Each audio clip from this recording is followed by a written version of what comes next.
Primeiramente, eu gostaria de agradecer ao FEME e o pessoal aqui da Evoluservice pela iniciativa, todos que estão presentes para assistir a aula. Pretendo falar um pouquinho sobre esse tema atual, importante, que aflige tantas mulheres pelo mundo. Então, para a gente começar, eu dividi a aula em introdução, epidemiologia, fatores de risco, sintomas, diagnóstico, mitos e verdades e considerações finais sobre o câncer de mama. Então, para começar, o que é a mama? A mama nada mais é que uma glândula do corpo humano que foi evoluindo para a produção de leite para o bebê. Então, o que diferencia é que durante a adolescência a mulher começa a produzir o hormônio pelo ovário, o estrógeno, que leva à evolução dessa glândula. O que diferencia dos homens, os homens até têm um pouquinho de produção de estrógeno, mas não desenvolve praticamente a mama. E do que é composta a mama? A mama, basicamente, ela é composta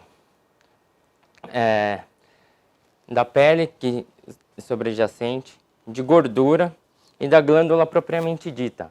A glândula propriamente dita é composta de lóbulos que contêm ácidos que vão produzir o leite, que vai ser levado até o mamilo, também cientificamente conhecido como papila, através de canaizinhos que são os ductos lactíferos. Tá? E o que é o câncer de mama?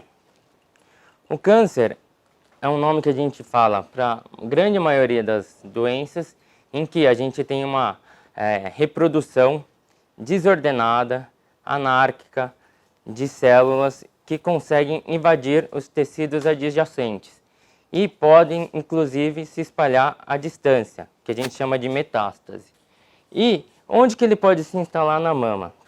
Então, basicamente, o câncer na mama ele vai se instalar no ducto e mais raramente nos lóbulos.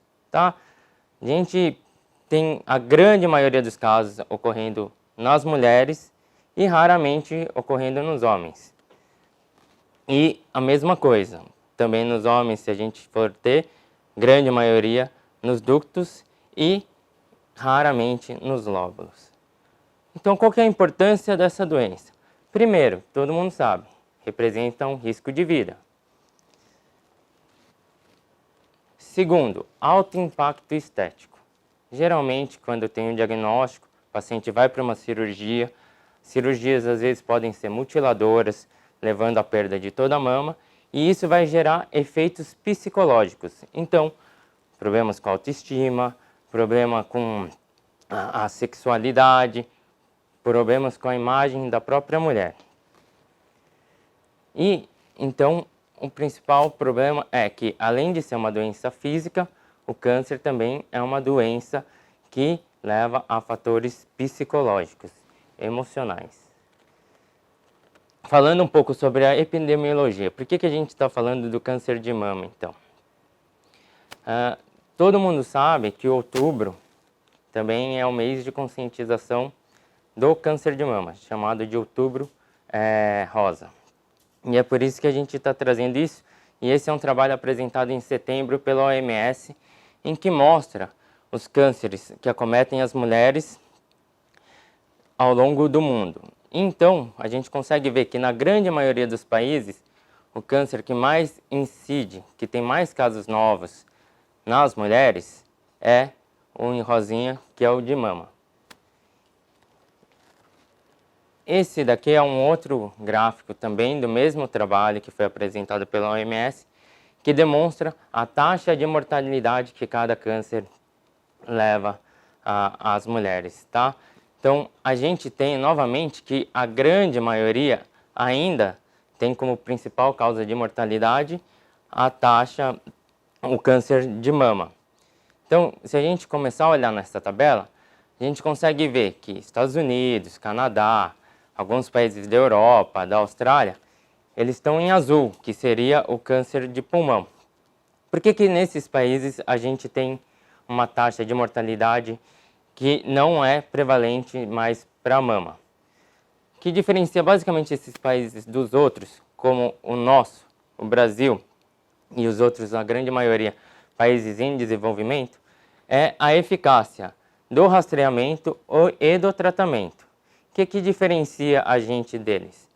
Quando você tem um rastreamento eficaz, e aqui eu vou falar um pouquinho de rastreamento, rastreamento basicamente é você fazer o diagnóstico de alguma coisa enquanto a paciente não tem sintoma. Então, se você for perguntar o que é rastreamento para qualquer médico, eles vão falar. É algum exame, algum método que o paciente vai ser submetido enquanto ele não tem nada. Então, é por isso que mamografia, a mulher acaba fazendo todo ano, a partir dos 40 anos, sem sintoma nenhum. E é aí que está o grande problema, porque muitas pessoas falam, eu não tenho problema nenhum, por que eu vou continuar fazendo esse exame? Basicamente para isso, a gente quer descobrir alguma coisa antes da pessoa ter sintoma. Então, nesses locais, eles têm políticas de rastreamento boas, eficazes, em que o câncer de mama é descoberto na fase inicial, onde a gente tem uma alta chance de cura, que a gente não vê ainda com as políticas de saúde nos países em desenvolvimento. Então, só para dar um pouco dos dados reais nossos. Esses dados são do INCA, do Instituto Nacional do Câncer, e foram feitos para o biênio de 2018 e 2019, onde demonstram que para o câncer de mama, nas mulheres, a gente vai ter cerca de 57.700 casos novos por ano, levando a um óbito a cada 100 mil mulheres de 14 mulheres, tá? Os dados são de 2015 e são os que a gente tem mais atualizado em relação a óbito. E eles disponibilizam algumas informações importantes que eu já comentei. Se o diagnóstico é tratado oportunamente, se diagnosticado e tratado oportunamente, o câncer de mama vai ter um prognóstico bom. O que é isso? O andar da doença é relativamente bom. No Brasil, as taxas de mortalidade continuam elevadas, provavelmente porque ainda é diagnosticado em fases avançadas. E o câncer de mama, ele é relativamente raro abaixo de 35 anos. A gente até tem alguns casos, mas são bem raros. Mas acima dessa idade, principalmente acima dos 40 anos, ele começa a progredir e aumentar a sua incidência. Então aqui uma outra tabela do INCA, em que mostra que para o câncer feminino de mama, a gente tem cerca de 1/3 de todos os outros cânceres que acometem as mulheres. E você pode ver que a taxa dele acaba sendo 3 vezes maior que o segundo que mais acomete, que é o cólon e reto. Então, a taxa ainda de incidência e de mortalidade no caso do câncer de mama no Brasil ainda é muito elevada. Então, falando um pouquinho da importância do câncer de mama, 1 em cada 8 mulheres que vão viver por 75 anos vão ter essa doença. Um aumento significativo de novos casos é alguma coisa que a gente vê principalmente porque cada vez mais a gente está conseguindo viver mais. Então, como eu disse no item anterior, se a cada 8 mulheres que vivem por cerca de 75 anos a gente vai ter um caso, cada vez que a gente está tendo mais mulheres chegando nessas idades, mais casos a gente está vendo. E, principalmente, esse fator é muito importante porque ainda a gente tem uma alta taxa de mortalidade no Brasil. E então vamos falar um pouquinho dos fatores de risco. O câncer é basicamente uma doença genética, o que é bem diferente de uma doença hereditária.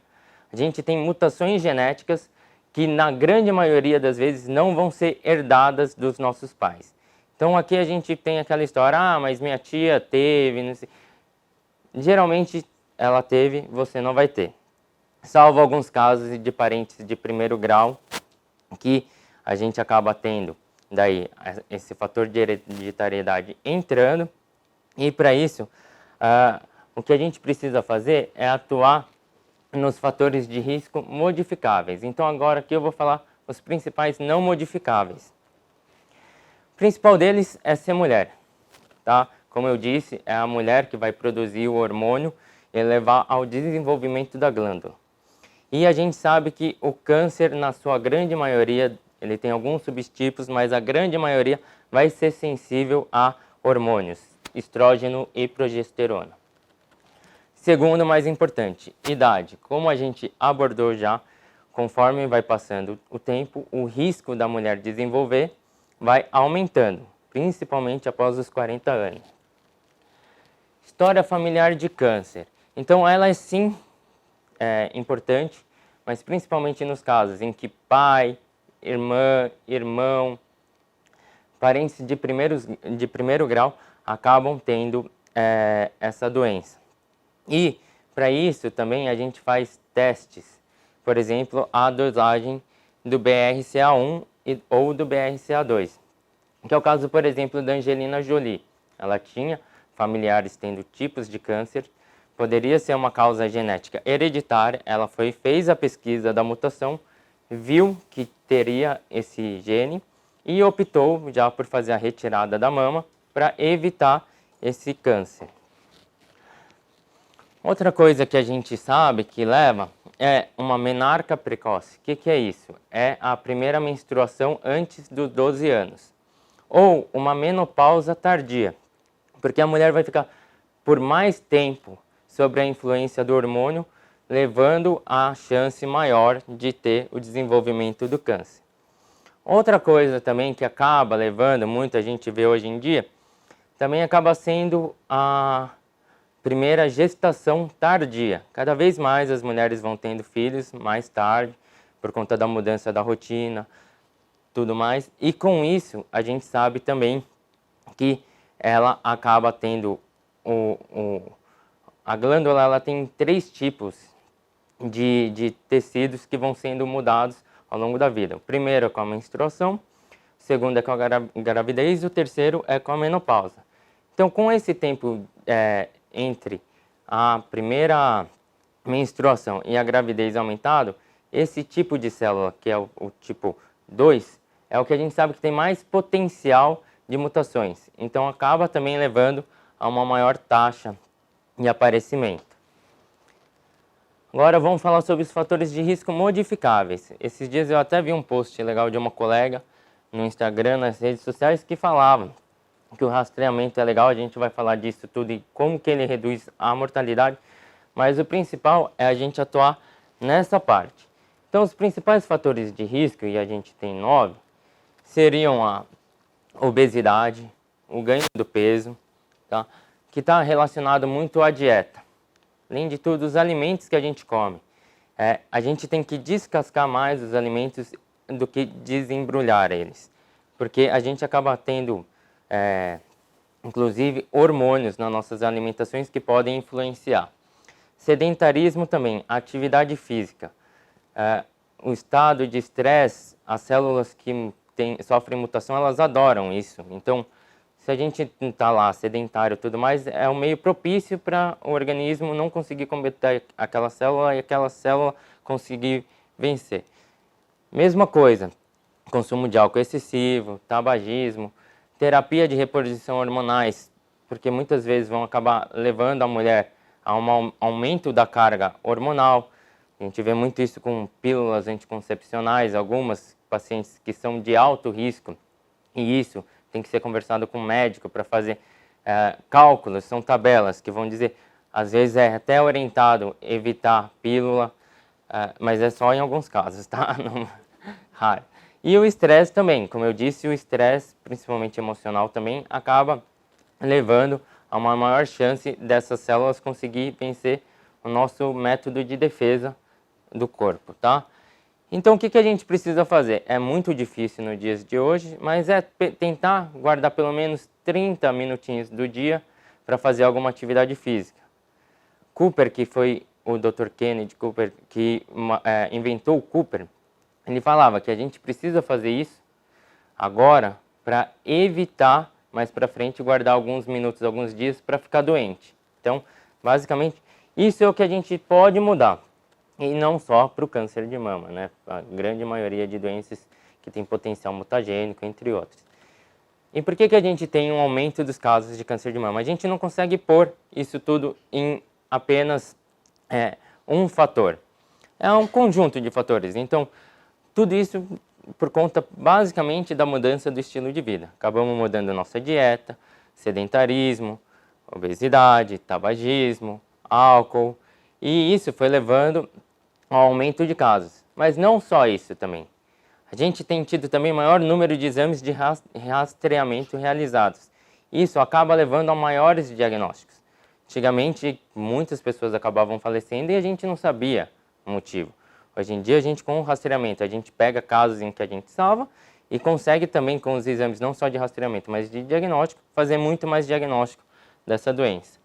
Além de tudo, como eu expliquei, maior média de expectativa de vida. Agora a gente vai falar um pouquinho de sintomas, tá? Sintomas, geralmente eles acabam aparecendo muito depois dos achados que a gente tem de imagem nos exames de rastreamento. Então, já não é uma fase tão interessante da gente fazer um diagnóstico, mas se aparecer, é importante que toda mulher saiba para ir procurar um profissional. Então, a gente tem algumas coisas que podem acontecer visíveis na mama. Entre elas, a mama pode ficar endurecida, pode começar a formar sulco na pele, a gente pode começar a ter, inclusive, feridas na pele surgindo, pode começar a ficar bem vermelha, doendo, pode começar a sair secreção, principalmente serossanguinolenta, sangue, ou com água suja do mamilo. Geralmente, essas secreções elas preocupam principalmente quando elas são espontaneamente. Pode começar a surgir buraquinhos na pele, pode começar a sentir nódulo, é o que a maioria das pessoas acabam sabendo, né? Pô, apareceu um nódulozinho, preciso investigar. Pele de laranja, vou mostrar um exemplo. As mamas começam a ficar assimétricas, um com tamanho, a outra menor, ou às vezes o contrário. Às vezes a mama retrai o tamanho e a outra continua no tamanho normal, então aqui está doente, fica menor. A gente pode ter a entrada do mamilo, do bico, então ele retrai, ele acaba afundando. Pode ter o surgimento de veias bem proeminentes na mama e, inclusive, várias protuberâncias, tá? Então, só para exemplificar, aqui a gente tem um exemplo de assimetria, com a mama ficando bem maior e ainda com o mamilo entrando para dentro. A gente tem a mama um pouquinho mais vermelha. Outro caso em que a gente vê as mamas também com assimetria, com protuberâncias bem vermelha. Aqui o exemplo que eu falei de pele em casca de laranja. A pele fica parecendo de fato uma casquinha de laranja, tá? Fica exatamente com essa aparência. Então agora a gente vai para algumas informações importantes, tá? Como eu disse, na grande maioria vão sentir nódulo, tal, vamos investigar. Então a primeira informação importante é, não só o nódulo, como a grande maioria desses achados, geralmente estão relacionados a coisas benignas, tá bom? A grande maioria das vezes pode ser proliferação de células que não deveriam estar lá, mas elas não têm o potencial de invadir. Então, elas não causam o câncer em si. O principal na mulher é o fibroadenoma, tá? Um nódulozinho benigno. Então, a segunda principal informação. Quando o câncer é diagnosticado precocemente, ele tem cura e altas taxas de cura. Então, vamos falar agora um pouquinho do diagnóstico. Então, o diagnóstico precoce é sempre o objetivo e é por isso que a gente faz o rastreamento, para pegar, enquanto a paciente não tem sintoma, nada, e vai lá e acha alguma coisinha bem no estágio inicial. Por quê? A gente sabe que quando a gente pega lesões com menos de 1 centímetro de tamanho, no maior diâmetro, a gente sabe que a gente tem uma chance de cura de 95%. É a hora. A paciente foi lá, descobriu, provavelmente ela vai ser curada. Com isso, pegando um câncer de um tamanho pequeno e tudo mais, geralmente as cirurgias vão ser locais, vão ser retirado pouco tecido mamário.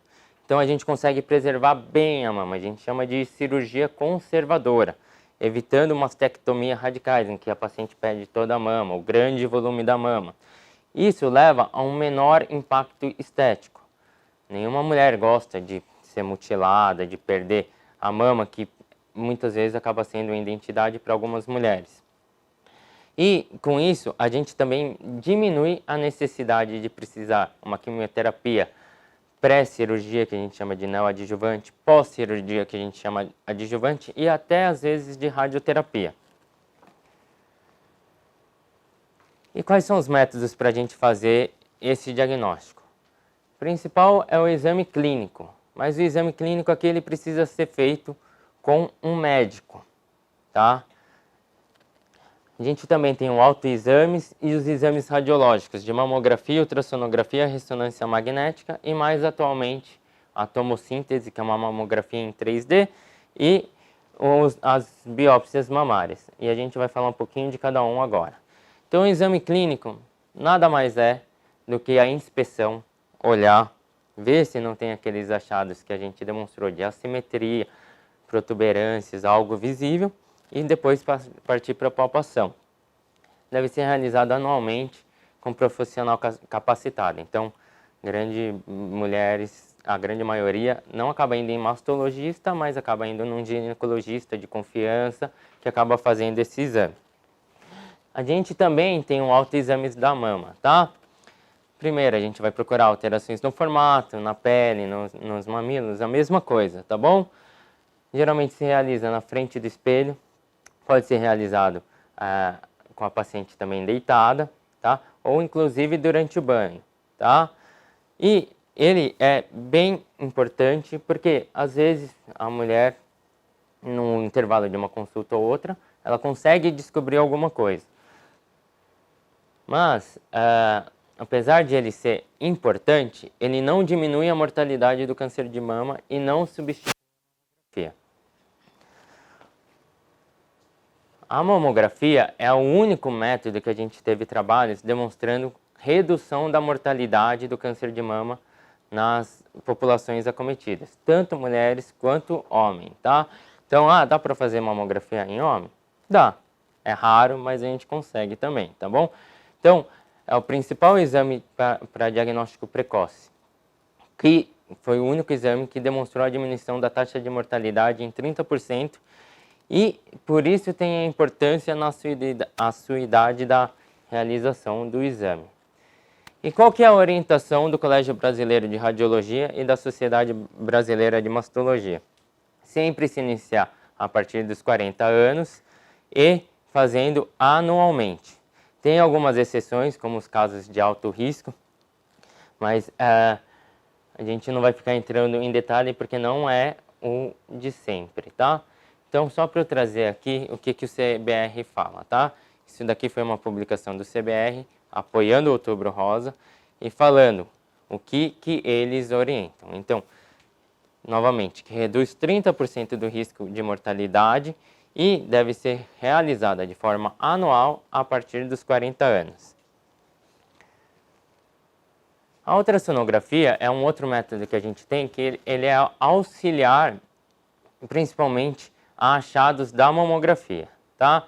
Ele pode ser usado muito em pacientes jovens, mulheres que têm mama densa, que acaba atrapalhando a visualização de nódulos, de cistos pela mamografia, mulheres grávidas para evitar a exposição de radiação, apesar que a gente sabe que a radiação da mamografia é muito baixa, principalmente na mama, que é onde incide, por exemplo, aquele assunto de câncer de tireoide, ser radioinduzido pela mamografia. A gente sabe que isso não é verdade, tá? A gente vai abordar isso mais para frente nos mitos e verdades, tá? E, como eu disse, para ajudar a avaliação de achados da mamografia. Então, se a gente vê nódulo, cisto na mamografia, eles podem ser tudo uma bolotinha, que a gente chama tudo de nódulo. E o que vai dizer se é nódulo ou cisto, que é uma bolotinha sólida ou uma bexiguinha cheia de líquido? Vai ser ultrassom. E daí isso vai permitir a gente saber se precisa continuar a investigação progredindo para algum outro método ou não. A ressonância magnética é recente, tá? Ela é um método mais sensível para o diagnóstico precoce e está também se mostrando muito boa para o rastreamento. Porém, a gente, como eu disse, não tem trabalhos comprovando que ela reduza a mortalidade. Então, ela não vai, por enquanto, substituir a mamografia. A mamografia, por isso que ela é tão importante, por isso que a gente aborda tanto, porque é o único método que reduz em 30% a mortalidade. E a gente sabe que é importante e aliada da mamografia nas mulheres de alto risco. Então a gente tem uma tabelinha em que são considerados vários fatores e quando esse risco dá maior que 20%, essas pacientes específicas vão acabar começando o rastreamento não só com a mamografia, mas mamografia mais ressonância magnética. E ela tem uma boa aplicação em mulheres com mamas densas. Recentemente, então, a gente tem a tomossíntese, que é a mamografia em 3D, que nada mais é que uma mamografia que com uma certa angulação, ela faz várias imagens. Por quê? A mamografia nada mais é que uma foto. A gente vai lá, tira a foto daquilo, investigar. Então a gente tira da mama, da área que a gente quer investigar, e a gente tem tudo que está na região sendo sobreposto. Então às vezes fica na dúvida se tem alguma coisa ali mesmo ou se é só sobreposição de tecido, dentre outras coisas. Com a tomossíntese, a gente consegue abrir essas imagens, separar e olhar, ver se a imagem é verdadeira ou é uma imagem formada, tá? E os exames de imagem, eles acabam sendo... Aqui está cortando a imagem. Tinha um cachorro aqui, que apareceu, e a gente vê a sombra. Então, o que quer dizer? A gente muitas vezes vai ter os achados de imagem demonstrando que uma coisa bonitinha é feia, mas na verdade ela é bonitinha e vice-versa. A gente às vezes pode ver uma coisa feia parecendo bonitinha e ela ser feia mesmo, entendeu? Então, não é porque parece benigno que vai ser benigno, nem porque parece maligno que vai ser maligno. E por conta disso, a gente fala tanto da expressão BIRADS. Acho que se vocês já fizeram algum exame de mama, já devem ter visto que na opinião, na conclusão, vem esse sistema. Nada mais é que o Breast Imaging Reporting and Data System, que foi criado para tentar estimar em porcentagem o risco daquela lesão ser verdadeiramente o que ela parece ser. Então, a gente tem 7 categorias, tá? A 0 é um achado que precisa de algum outro exame de imagem para ajudar a avaliar. Então, a gente tem como esse resultado inconclusivo, precisa de exames adicionais e o risco é indefinido. BIRADS 1 e BIRADS 2 são os principais laudos que vocês vão acabar recebendo em exames, tá? O 1 é quando a mama não tem nenhum achado, ela é totalmente normal. O paciente tem um risco 0 de ter alguma doença e precisa só fazer o rastreamento anual, rastreamento de rotina a partir dos 40 anos. Abaixo disso, conforme o médico que acompanha o paciente orienta. 2, a paciente já começa a ter achados, mas achados benignos. Também risco 0, mesma coisa que a orientação do BIRADS 1. 3, a gente já tem achados que são provavelmente benignos. Eles parecem benignos em 98% das vezes, até mais. Então a gente fala que tem um risco menor que 2% de ser câncer. Eles vão ser aquilo que eles de fato parecem. Mas a gente precisa confirmar isso controlando a cada 6 meses aquela imagem, olhando por 2 a 3 anos para ver se ela não aumenta. Ah, mas se ela aumentar, ela vai ser alguma coisa? A gente vai investigar, mas na grande maioria ela vai continuar não sendo alguma coisa maligna, em 2% a menos que a gente vai ter câncer. 4 já são achados suspeitos, tá? A gente tem um risco aí de 2 a 95% daquilo ser câncer. E o que precisa fazer é biópsia. 5 achados altamente suspeitos, a gente já tem um risco elevado de ser câncer, 5%, biópsia direto. E 6 é o resultado que recebe após já ter sido feita a biópsia e visto que aquilo era câncer. Então a gente tem um risco de 100% daquilo ser câncer. Então como que a gente vai fazer o diagnóstico definitivo? É vendo o que é aquilo, pegando e levando no microscópio. A gente pode fazer os procedimentos percutâneos, tá? Que são a punção com agulha fina, que a gente chama de PAAF, a core biopsy, que é a biópsia com agulha grossa, e a mamotomia, que é uma biópsia com agulha grossa assistida a vácuo. Tem o vácuo para ajudar a pegar um fragmento maior. Cada um desses métodos são usados conforme vai aumentando o grau de suspeição da lesão. E também, por quê? Porque a gente sabe que a gente consegue ter fragmentos melhores, então a gente consegue ver melhor aquela lesão que a gente quer estudar. Também tem as biópsias cirúrgicas, tem casos que, infelizmente, a gente não vai conseguir fazer por alguma contraindicação e vai acabar precisando que o cirurgião avalie. Então, às vezes, a gente vai ter que levar a retirada do nódulo, sem ser pelas punções, mas na grande maioria das vezes vamos utilizar esses métodos, tá? Então agora entrando um pouquinho no mito e verdade. A mamografia aumenta o risco de câncer de tireoide? Isso é um mito, tá? A radiação do aparelho ela é muito baixa, principalmente na mama, ela é baixa, a gente já coloca uma radiação baixa.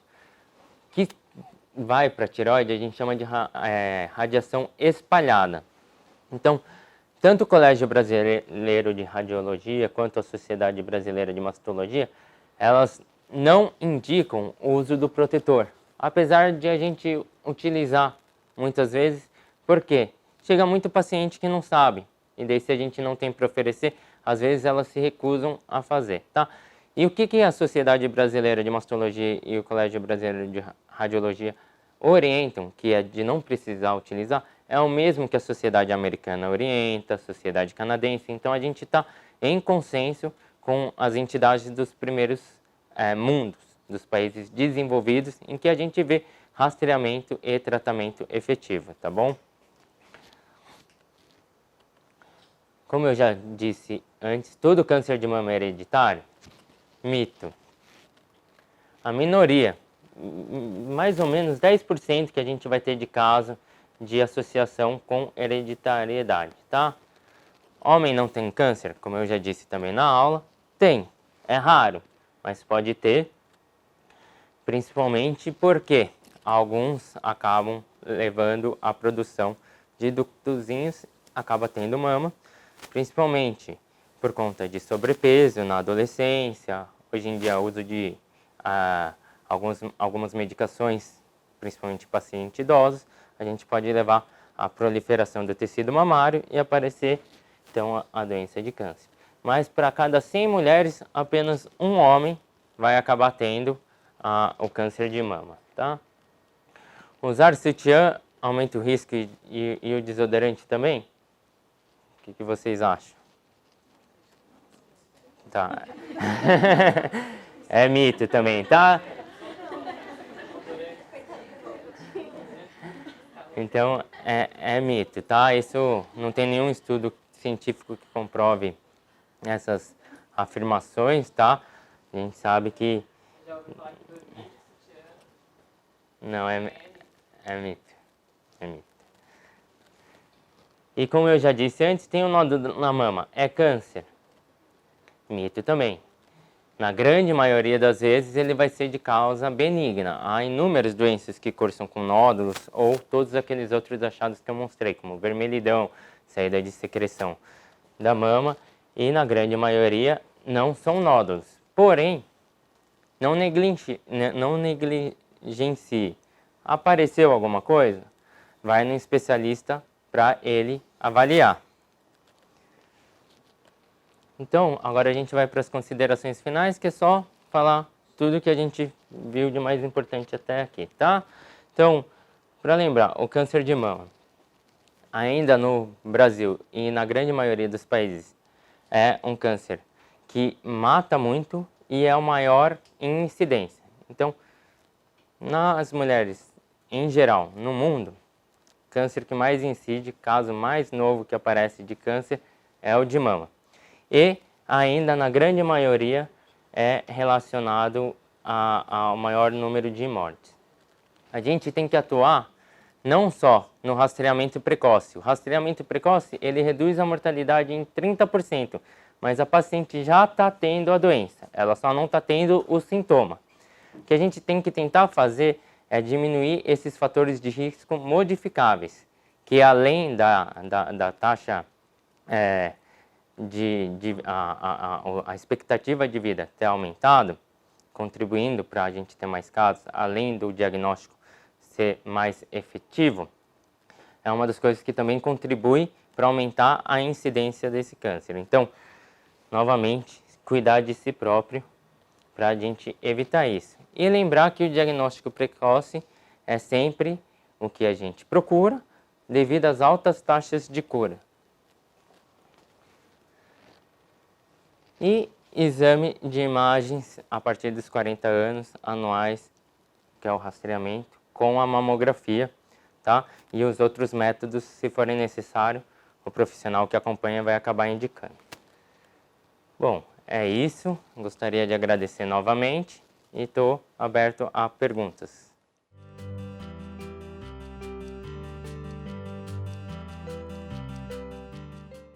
A partir do momento que você tem um familiar de primeiro grau, tá, ou algum outros fatores de risco, a gente fala que a orientação é começar a partir dos 35 anos ou 10 anos antes do que a pessoa da sua família teve o câncer. Então vamos pegar um exemplo. Minha mãe teve câncer com 40 anos. Então, você não vai começar com 35. Você vai começar com 30. Tá? Minha mãe teve com 41, com 31. Para todos os cânceres que geralmente ocorrem depois dos 40, então teve com, sei lá, 45, teve com 50, teve com 60, não importa. Se for esse caso de alto risco, que a gente sabe que tem um fator hereditário, que é apenas 10% dos casos, começa daí a partir dos 35, tá bom? O que a gente vê, tá? Essas coisas de falar a partir dos 40 anos, fazendo anual, parando aos 75, parando aos 80, dependendo do país, fala para começar a cada 2 anos, a partir dos 45, 50. Isso, quem publica, acaba sendo os órgãos públicos de saúde. Por que eles fazem isso? Porque para eles é custoso você ficar lá pagando para a população exames de rastreamento para pegar pacientes que não têm sintomas, descobrir uma a cada 1000 mulheres e fazer o diagnóstico, tá? Eles sabem que tem a faixa em que eles vão pegar bastante e essas outras extremidades já começam a pegar menos casos, tá? Então eles falam isso. O que a gente médico acaba fazendo?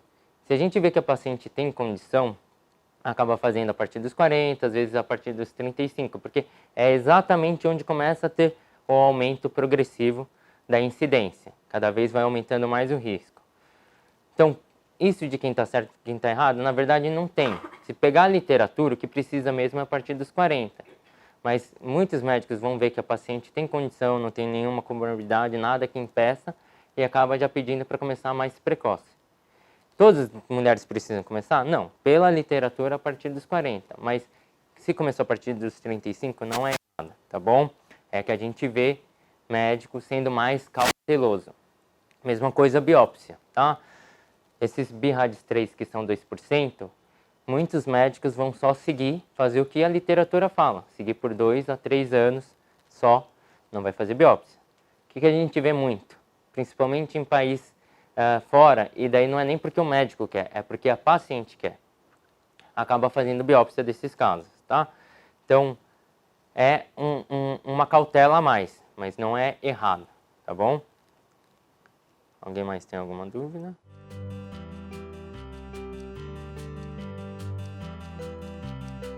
Então, ela no rastreamento, para paciente que não tem clínica nenhuma, ela é. Por quê? Basicamente, o que a gente vai procurar é o câncer no estágio mais inicial. Ele geralmente se manifesta como microcalcificações. As mulheres, a grande maioria que fizer, vai ter microcalcificação já. Elas são, na grande maioria, benignas, tá bom? A gente vai ter microcalcificações suspeitas, que são ou outros achados suspeitos, como BIRADS4 e BIRADS5, em apenas 15, 20% de todos os exames, tá? Então, a grande maioria vai ser BIRADS 1, BIRADS 2 ou BIRADS 0, que depois vai virar BIRADS 1 e BIRADS 2, tá? E alguns BIRADS 3. Então, se é para rastreamento, a gente vai pegar o câncer principalmente na microcalcificação, que é o estágio mais precoce possível. E é por isso que a gente tem essa redução de 30%. A partir do momento que a gente tem algum achado já maiorzinho, a gente consegue começar a ver pelo ultrassom. Por exemplo, nódulo, por exemplo, o que a gente chama de alteração focal no ultrassom. Essas coisas geralmente estão relacionadas a doenças benignas, mas a gente, com o ultrassom, a gente consegue ver a cara dela ao vivo, bonitinha. Por quê? A mamografia tem a sobreposição do tecido mamário. Então, às vezes, a gente não consegue enxergar muito bem, a gente não consegue diferenciar o que é sólido do que é líquido. Então, para diagnóstico, não é mais rastreamento, às vezes a ultrassonografia vai ser melhor. Tá? Então, ela é um método complementar à mamografia, mas ela não tira a necessidade da mamografia. Tá? Acontece que o quê? Paciente muito jovem, a gente sabe que não tem quase nenhum risco, tá? É raro câncer abaixo de 35 anos.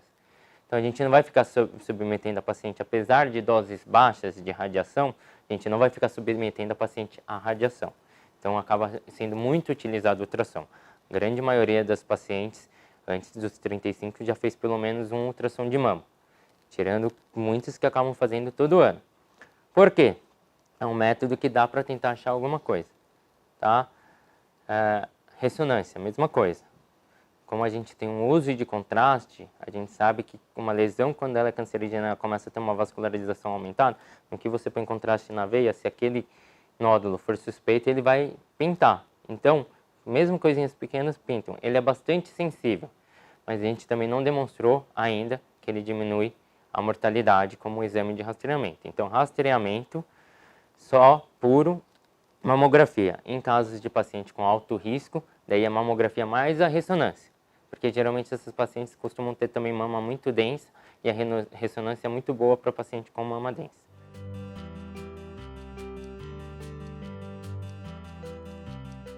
A gravidez é uma explosão de hormônios também, tá? E a grande maioria dos nódulos mamários, tanto benigno quanto maligno, eles respondem a hormônio. O principal deles, como eu disse ao longo da aula, é o fibroadenoma. A gente sabe que o fibroadenoma, conforme vai passando a idade, a gente vai vendo ele na mamografia, na ultrassom, e ele vai ficando cada vez com mais característica de benigno, porque ele vai involuindo, ele vai diminuindo, ele vai calcificando. Por quê? A mulher começa a diminuir a produção hormonal, ele começa a diminuir. Mesma coisa é verdade na gestação. Durante o período gestacional, ou às vezes quando a mulher começa a utilizar a pílula, ela tinha um nódulo, mas ele era menorzinho, ele cresce, tá? Mas isso não tem problema nenhum, porque ele é um nódulo benigno. E assim que a gente tirar o fator que estimula ele a crescer, ou ele vai parar de crescer, ou ele até diminui, tá? Então, a gestação está relacionada. Além disso, a gente tem outros nódulos. A gente tem o adenoma gestacional, lactacional, que também são nódulos que aparecem benigno durante a gestação, tá? Geralmente a paciente não tinha nada e apareceu na gestação, tá?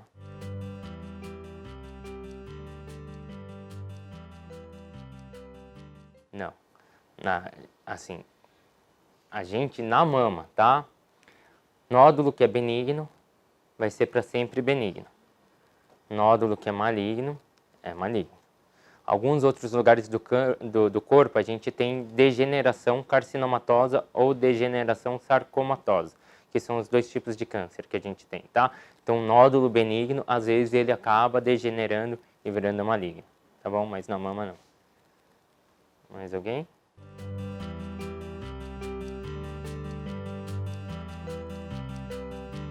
Não. A laqueadura, na verdade, ela reduz muito pouco essa variação hormonal, porque você impede, na verdade, o canal que liga a trompa até o ovário, tá? Mas o ovário está lá, ele continua produzindo o hormônio dele, nada impede dele produzir o hormônio.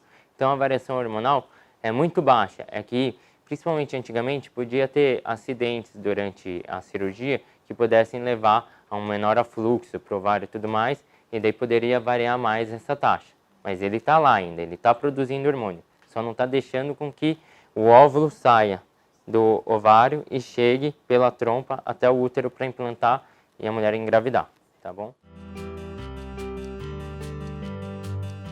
Essa campanha ela é vitalícia, então para qualquer paciente que realizar qualquer exame, seja exame de sangue, mamografia, ultrassom, tem direito a um voucher para doar uma mamografia para alguém que está precisando.